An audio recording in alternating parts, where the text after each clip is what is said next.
வணக்கம். நான் பாயம்மா சமையல். இப்போ நான் பீக்கங்காய் துவையல் எப்படி செய்கிறதுன்னு ஈஸியாக சொல்லித்தரேன். அதுக்கு வேணுங்கிற பொருள் பீக்கங்காய் நீங்கள் எவ்வளோ வேணாலும் போட்டுக்கலாம். நான் ஒரு 1.5 கைப்பிடி அளவு எடுத்திருக்கேன். தக்காளி சின்ன சின்னதாக ஒரு 3. இதில் புதினாவும் கொத்தமல்லி தலையும் ஒரு சின்ன கொஞ்சமாக எடுத்திருக்கேன், பார்த்துக்கோங்க. பூண்டு, கருவேப்பிலை கொஞ்சமாக, பூண்டு ஒரு 4 பல், தேங்காய் கொஞ்சமாக, அதில் கொஞ்சம் ஜீரகம், 1/2 டீஸ்பூன் ஜீரகம் போட்டுக்கோங்க. வெங்காயம் கொஞ்சமாக போட்டுக்கோங்க. இதுக்கு புளி அதிகமாக தேவைப்படாது, நம்ம தக்காளி வச்சுருக்கிறதுனால. புளி ஒரு புளியாங்கொட்டை சைஸுக்கு எடுத்துக்கிட்டிங்கன்னா போதும். தேவையான அளவு நம்ம உப்பு போட்டுக்கலாம். இவ்வளோ தான் அதுக்குரிய பொருள். இனி நம்ம இதை எப்படி செய்கிறதுன்னு பார்க்கலாம்.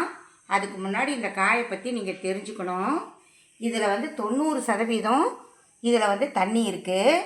இது நம்ம உடம்புக்கு தண்ணியே குடிக்காதவங்க கூட இந்த பீக்கங்காயை அடிக்கடி செஞ்சு சாப்பிட்டிங்கன்னா அதிக அளவு நமக்கு தண்ணி கிடைக்கும்.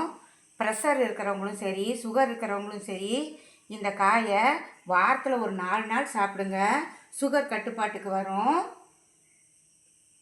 இதில் விட்டமின் B6, மெக்னீஷியம், அப்புறம் இரும்பு சத்து, கால்சியம் சத்து இதெல்லாம் இருக்கிறதுனால நம்ம உடல் நோய் எதிர்ப்பு சக்தியை உருவாக்கிக்குது. நம்ம அடிக்கடி டாக்டர்கிட்ட போக வேண்டிய அவசியமே இல்லை.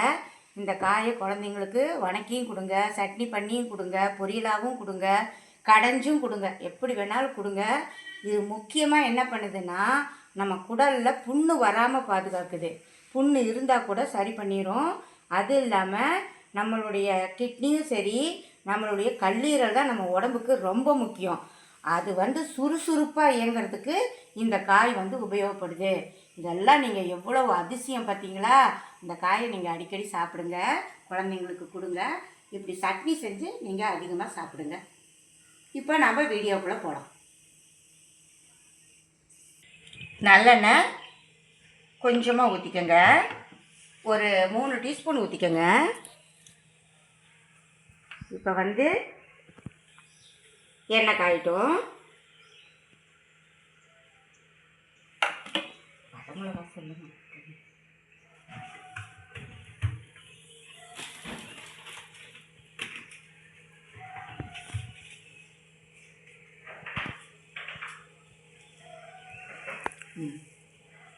இப்போ இந்த கருவேப்பிலையும் பூண்டையும் போட்டுக்கோங்க. நான் வரமிளகா 2 போடுறேன்.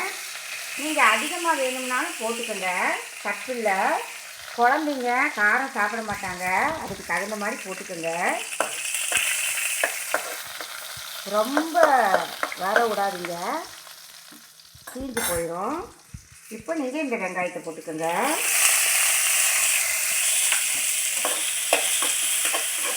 வெங்காயமும் ஓரளவுக்கு வணங்கினா போதும்.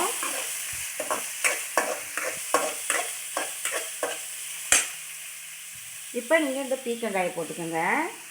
இதுக்கு நீங்கள் தண்ணி ஊற்றிடாதீங்க, அதுவே நல்லா வணங்கிடும்.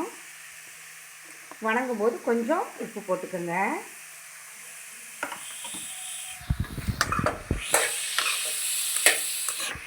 கொஞ்சமாக போட்டுக்கோங்க. அப்புறம் நீங்கள் தேவைப்பட்டால் நீங்கள் போட்டுக்கலாம்.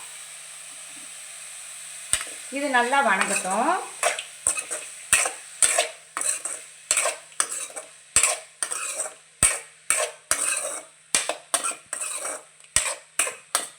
இந்த ஸ்டேஜில் நீங்கள் தக்காளி பழமும் போட்டுக்கலாம், தேங்காய் ஜீரகமும் போட்டுக்கலாம். மல்லித்தலை நீங்கள் கடைசியாக போட்டுக்கலாம், இப்போ போடக்கூடாது.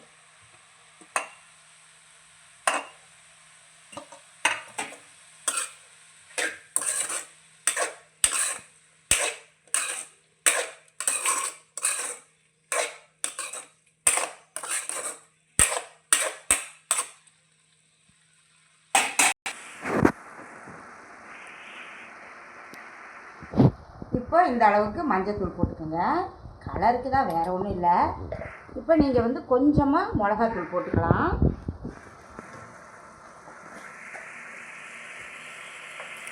கொஞ்சமாக நீங்கள் மிளகாத்தூள் போட்டுக்கலாம்.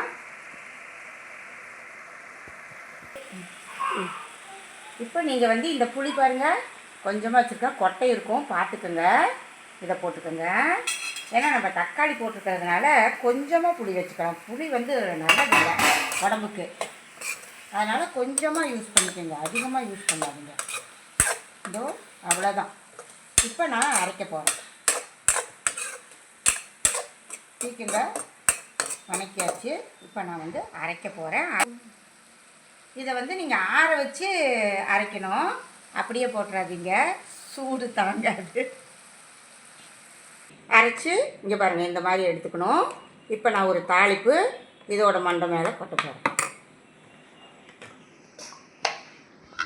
நீங்கள் நல்லெண்ணெய் ஊற்றிக்கங்க.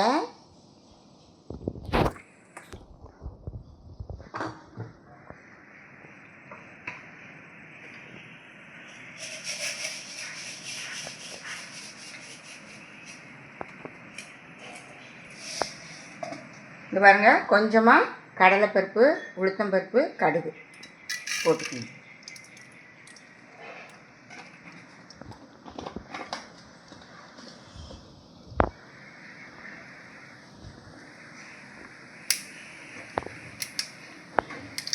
இதில் கொஞ்சமாக பெருங்காயத்தூள் போட்டுக்கணும்.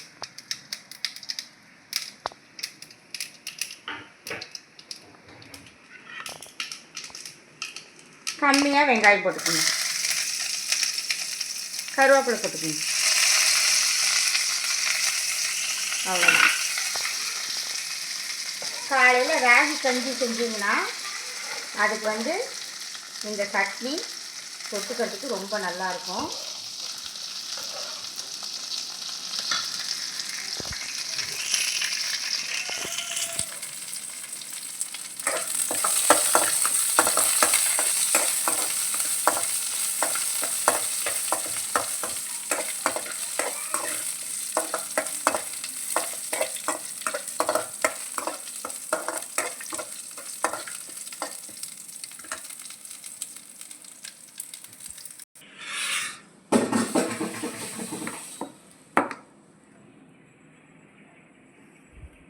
சட்னி ரெடி ஆயிடுச்சு.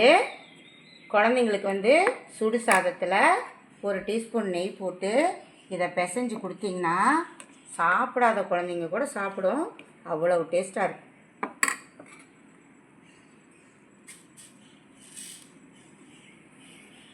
இந்த சட்னி உங்களுக்கு பிடிச்சிருந்ததுன்னா ஷேர் பண்ணுங்கள், கமெண்ட் பண்ணுங்கள், லைக் பண்ணுங்கள். தேங்க்யூ.